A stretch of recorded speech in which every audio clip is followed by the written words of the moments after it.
So that's that. Now this one I am going to join with the green wire, since this is green. And the way I do it is I usually just get these prongs out and I mesh them together, and then what I do is I grab my spare set of wiring, my copper wires, I get one out, one little strip, and I just wrap it around like so.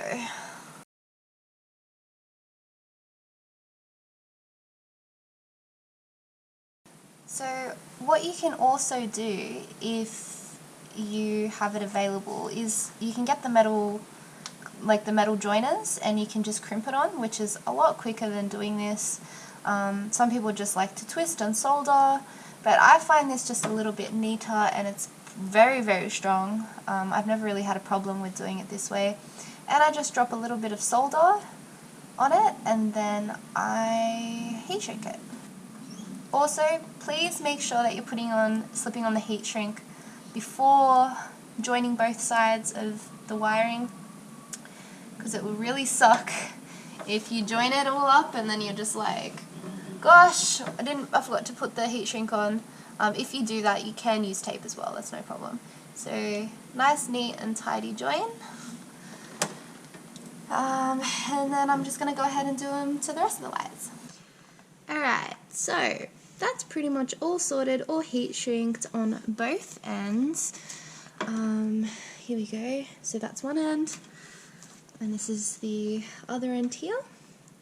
So they've all been joined up now, pretty sturdy, but just for extra insulation, since it's going to be outside of the vehicle, I am going to tape this whole lot here in just some electrical tape and just like wrap it around nice and neatly, just so it kind of keeps it weatherproof and keeps it from, you know, obviously wrecking the wires and whatnot.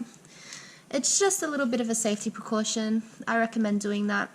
If you've also got like corrugated tubing, I recommend maybe even putting that over the top just to be a little bit, you know, on the safer side. Alright guys, so as you can see, I have put all of the tape on the wires I just connected, so it's a lot more protected. And now I am going to mount the rest and show you guys how I ended up mounting it, and pretty much just showing you like a little diagram so you can understand where I kind of ran my wires through my car. Because that is probably one of the hardest bits of this tutorial, is trying to figure out kind of an idea of where you can put these wires and where they're going to be safe. So yeah, I'm just going to finish mounting the rest of the wires and I will show you guys what it all looks like when it's finished. So the first thing is you will need to disconnect your battery. That will take a 10mm just to loosen this bolt here, and then simply slide it off and put it on a plastic bit on your car so it doesn't ground out and connect to everything inside of the car. So after you've disconnected the battery, what you want to do is you just want to get underneath the driver's side footwell and locate your fuse box. Mine is just here, so it's just underneath that cover there, as you can see. And you'll want to take off, and you'll want to just have a look at your fuse box cover. If it's in Japanese, translate it or find a fuse box diagram online that's in English. But I translated mine, and the 15 amp one right here is cigarette lighter. So that is the one that I will be putting the fuse tap into. As you can see, I have used the boot latch hole through the firewall to feed through my power and my ground. It fit perfectly, so I'm just going to use that existing one rather than going ahead and drilling new holes into my firewall, which I personally wouldn't do myself. So we've got a decent amount of wire here too, so it's quite long. We don't really need to use it all, so we'll also mount this box somewhere up here. I'll figure out how to mount it. I'll probably just put some double-sided tape on that back box there, and yeah. So the power on the ground plug into this side. Now I will need to extend the wires because the wires that came with this kit were extremely short, extremely brittle, and I just don't want to take any risks when it comes to it.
Awesome, so as you just saw in that time lapse, I did a connection here, extended the wire with some red wire, crimped the fuse tap onto the red wire, which is power, and then for the ground I extended the wire also and just added a ring terminal.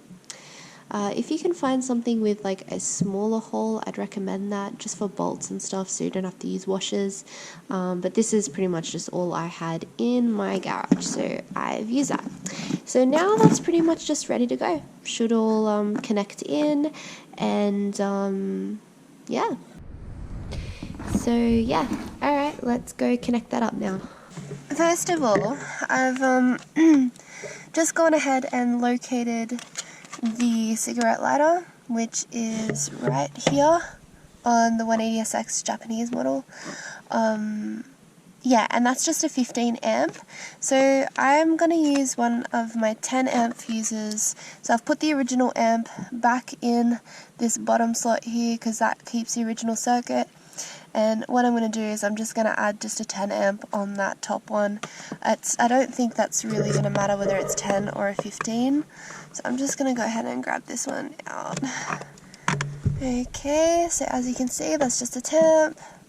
And I am going to slot that in like so. Okay, there we go. Now the fuse tap is complete. I am going to just pop that in there. Okay, so that just sits in there like so. I am going to find a ground.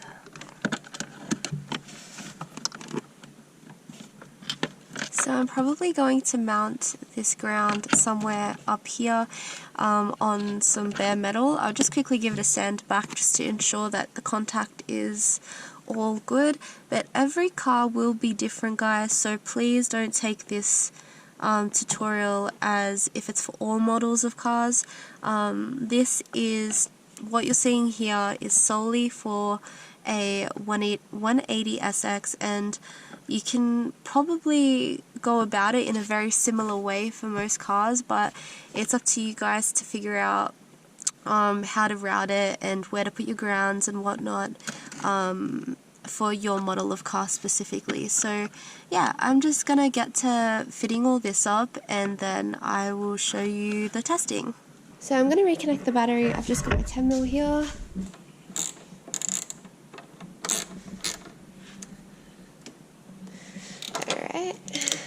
So pretty much I forgot to tell you guys that I wired the fuse tap into a switch fuse, which means that it does turn on with ignition. It isn't just a constant power source. all the time. So there is ways you can test it. I'm not going to include this in the tutorial, but there are ways you can test it with a multimeter. But yeah, I need to turn on my reds in order to see the glow. Yes! It worked! It worked, it worked, it worked, it worked, it worked. No way, that was so sick. Okay, I'm so happy right now. Let's make sure all the back works. Yeah, the back's working too. Oh my gosh. I am so happy right now. Oh my god. Okay, okay, okay.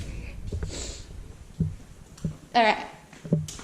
I'm just saying, I'm one happy woman right now. You know when you finish something and there's like no dramas, like how good it feels? Okay, so this is the remote. I'm going to try out a few different color options and I'm going to show you guys. The LEDs are now red.